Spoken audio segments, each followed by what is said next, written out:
अस्सलामुअलैकुम दोस्तों, उम्मीद करता हूँ कि आप खैर वाफियत के साथ होंगे।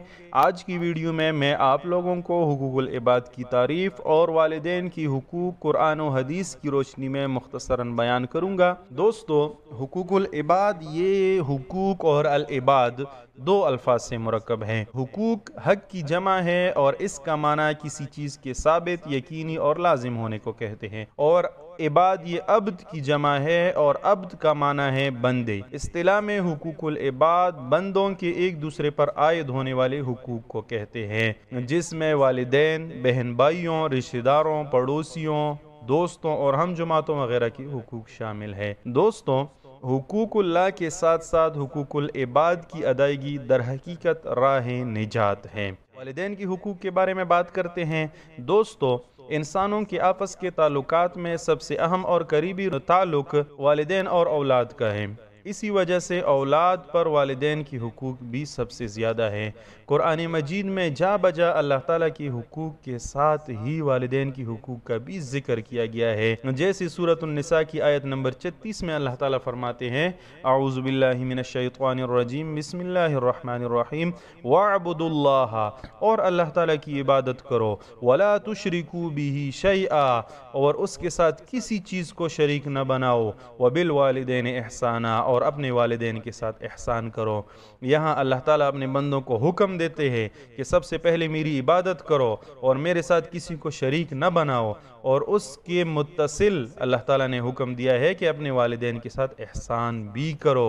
वालिदैन के मकाम और मर्तबे का तकाजा ये है कि उनका दिल व जान से एहतराम किया जाए, उनके साथ नरम लहजे में गुफ्तगू की जाए। अगर वालिदैन सख्ती करे तो उनके गुस्ताखी से भी मना किया गया है। सूरह बनी इसराइल की आयत नंबर 23 में अल्लाह ताला फरमाते हैं, फला तकुल लहुमा उफ़िन, तू उन्हें उफ तक ना कहना, वला तनहरहुमा, और ना ही उन्हें झिड़कना, वकुल लहुमा कौलन करीमा, और उनके साथ अदब से बात करना। वालिदैन को उफ तक कहने से मना किया गया है, उनको झिड़कने से मना किया गया है, और उनके साथ अच्छी बात, खूबसूरत बात करने का हुक्म दिया गया है। दोस्तों, हज़रत अनस रदियल्लाहु अन्हु से एक रिवायत मरवी है कि हुजूर नबी करीम सल्लल्लाहु अलैहि वसल्लम मिंबर पर तशरीफ़ फरमा हो रहे थे। जब आप सल्लल्लाहु अलैहि वसल्लम ने पहली सीढ़ी पर पैर रखा तो आपने फरमाया कि आमीन, दूसरी सीढ़ी पर पैर रखा, फिर फरमाया कि आमीन, तीसरी सीढ़ी पर पैर रखा, फिर फरमाया कि आमीन। तो हज़रत मुआज़ बिन जबल रज़ियल्लाहु अन्हु ने हुजूर नबी करीम सल्लल्लाहु अलैहि वसल्लम की खिदमत अक़दस में अर्ज़ किया कि या रसूलल्लाह सल्लल्लाहु अलैहि वसल्लम, आपने 3 मरतबा आमीन कहा, इसकी क्या वजह है?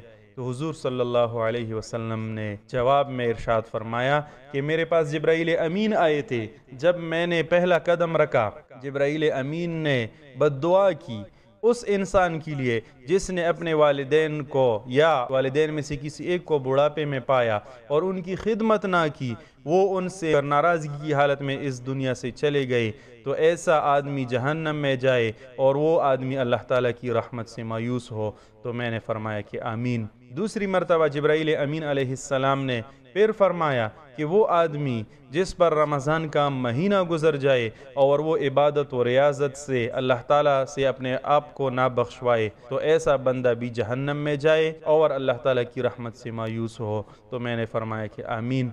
तीसरी मरतबा जिब्राइल अमीन अलैहिस्सलाम ने फरमाया, वो बंदा जिसके सामने आपका जिक्र किया जाए, यानी हुजूर नबी करीम सल्लल्लाहु अलैहि वसल्लम का नाम लिया जाए और वो आप पर दुरूद पाक ना पढ़े, तो वो बंदा भी जहन्नम में जाए और अल्लाह ताला की रहमत से मायूस हो।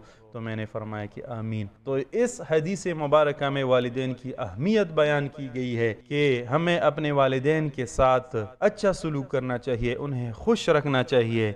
दोस्तों, वालिदैन जब बूढ़े हो जाते हैं तो वो कमज़ोर हो जाते हैं और खिलाफ तबीयत बात को बर्दाश्त नहीं करते। उनकी खिदमत करना, उनकी ज़रूरियात का ख्याल रखना औलाद का फ़र्ज़ है। दोस्तों, वालिदैन की खिदमत करने से ही इंसान जन्नत का हकदार बन जाता है। दोस्तों, इसी तरह इस्लामी तालीमात के बारे में इंफॉर्मेटिव वीडियो देखने के लिए मेरे चैनल को सब्सक्राइब करें, बेल के आइकन को भी दबाएं, लाइक भी करें, शेयर भी करें और कमेंट्स भी करें। आप सबका बहुत बहुत शुक्रिया। अस्सलामु अलैकुम।